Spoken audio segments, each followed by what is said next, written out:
So hi and welcome back, and I've got another video for you today. This time I've pull processed some Fomapan from 200 to 100 in 510 Pyro.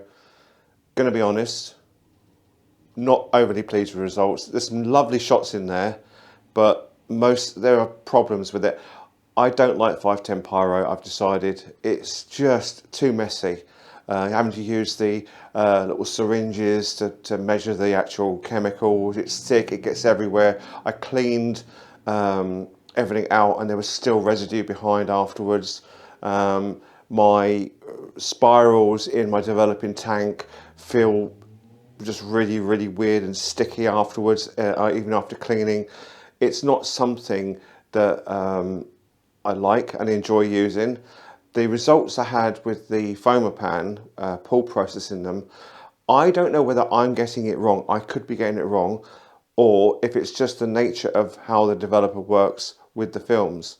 But every single time the bright whites keep on getting blown out, and I just don't like it. You'll see one shot as I go through, I'll point it out to you, where it was just unrecoverable.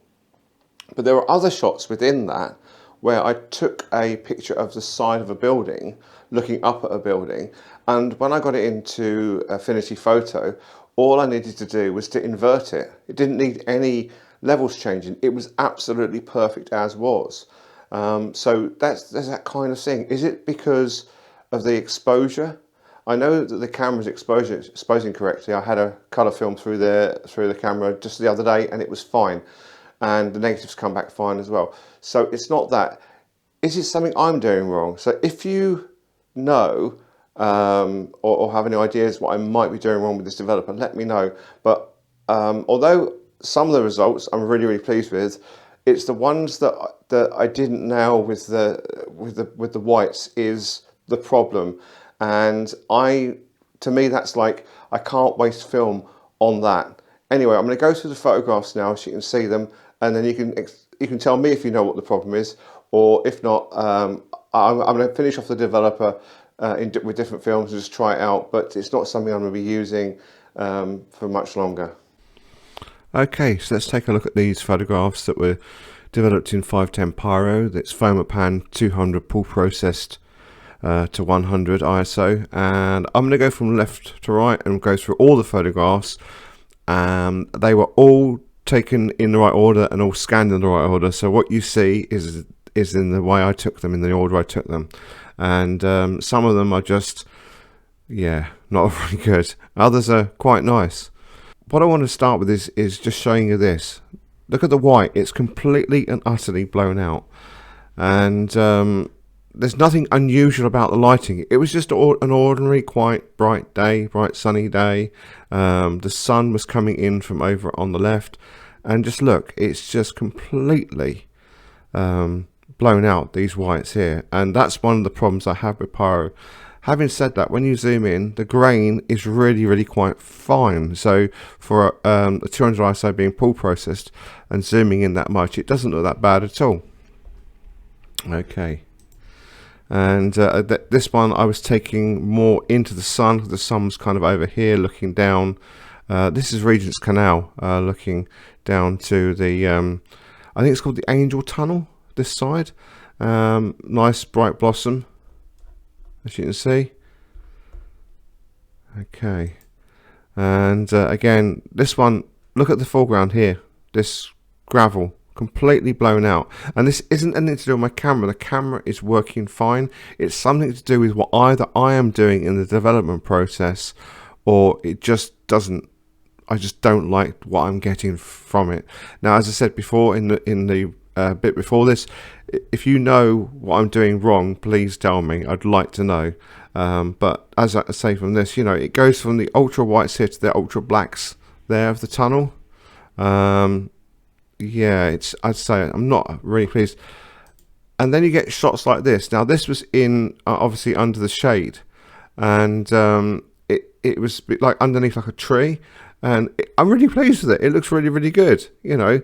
And there's you know, the highlights are they're not too blown out, but the whole exposure is really good. And I did a second one as I was going further back. I was walking back to King's Cross, and there was this one on the wall as well. And again, love this exposure, fantastic. I'm not got a problem with it. It's when you have it seems when you have the more contrast in the light that you get the problems with it.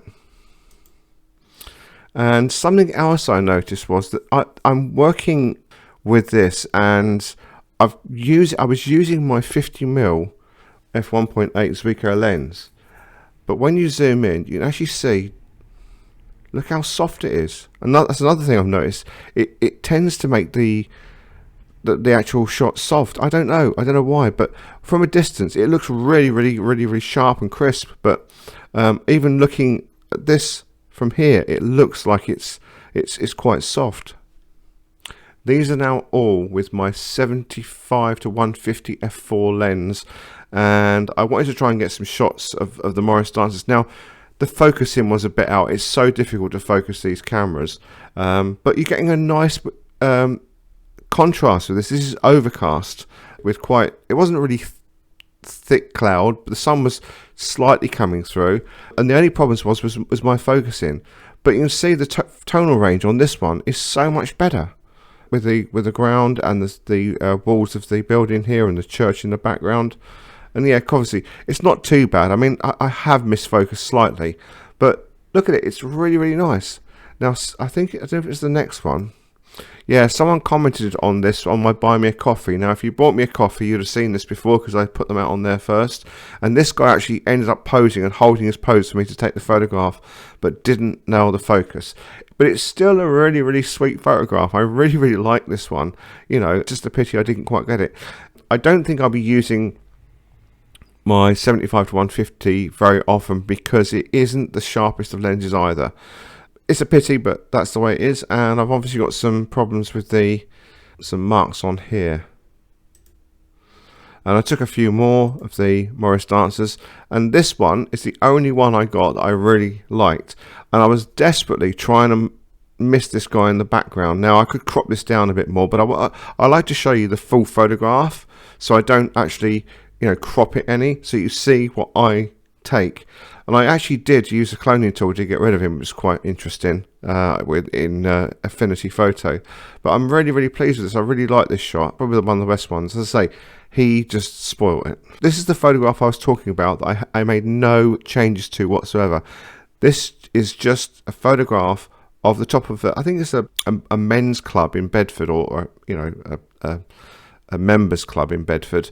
When I put it into the editor, there was no need for me to change the actual settings at all on the levels. All I did was invert it, and that's what I got. And that is really pleasing. And I think this is the Ukrainian flag. I was trying to get it when it was fluttering out, and it just never seemed to work. I think I took 2 of these out, but I only scanned one of them. And this is, again, not very good.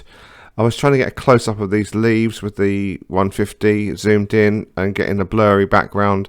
It hasn't worked very well at all. But I just want to show you all the shots I take, rather than just to select a few ones that make me look good. This is what I'm talking about. This is the problem with the whites blowing out. And I know for a fact the exposure was right. But look at these whites, they're just, you're losing the detail on the shots, okay? This is obviously a bit out of focus, yeah, but you can see along the bark here, completely lost. Flowers here in the shadows, they're all right. I would expect to at least be able to get some of the actual highlights down and back, but I just didn't seem to do it. I couldn't do anything this shot at all. This is the sort of thing I mean, and I've only had this in Pyro. I was trying to get a nice shot of these trees with the guy sat down there, and I was expecting it to be darker under the trees, and it wasn't. So if you just imagine that being darker, that's what I was trying to get, but it just didn't seem to happen. And I just tried another angle, slightly different angle with this tree in front. Didn't work. Now, here's something that I was standing looking at this and thinking, this is really striking. It's got really lovely strong tonal range, and it looks awful. So as I say, I took quite a few of these. I took at least 3 of these, and they just didn't seem to work. Not the way I envisaged them to work. Whether if I'd used a different film, a different developer, I don't know, but I think it's all too cluttered. Taking the last few shots of the film because I wanted to get it done and processed. Again, this is all with the 75-150 f4 lens, and yeah, again, it's not my best of work, but it shows you what I achieved with the film and the developer. And I was trying to get the birds in flight. I just saw them. I thought, oh, I know it's going to be all wrong, but you can see they almost halo around the birds with the whites, and it's, yeah, that's not good. And I wanted to see if I could get a tonal range across these trees, and it hasn't really come up. They're very much similar. They were shades of green, obviously, and I was going to see if there's much difference between them. You can see a bit, but it's not brilliant. And again, another one. Do you know what? I'm almost at the point of just not actually doing this video because I'm just so disappointed with this actual set of photographs. But I'm going to show you it anyway because I want you to see some of the problems I have as a photographer as well. And I think this is the last shot of the swan. Yeah, and it's all right. It's just an all right shot, you know. So to be honest, I've been quite disappointed with this combination and the shoot. I chose the wrong lens. You know, got 2 or 3 nice shots at the start of the roll, and then everything just went downhill from there. But that's photography for you, and that's why I enjoy it so much, because I learn from these mistakes. I learn from this, and I think about more what I'm doing when I'm out photographing the next time. Anyway, I hope you liked this video. I hope you enjoyed it and understood. You know, I'm just trying to show you different techniques that I use. Don't forget to like, comment, subscribe, and I'll see you in the next video.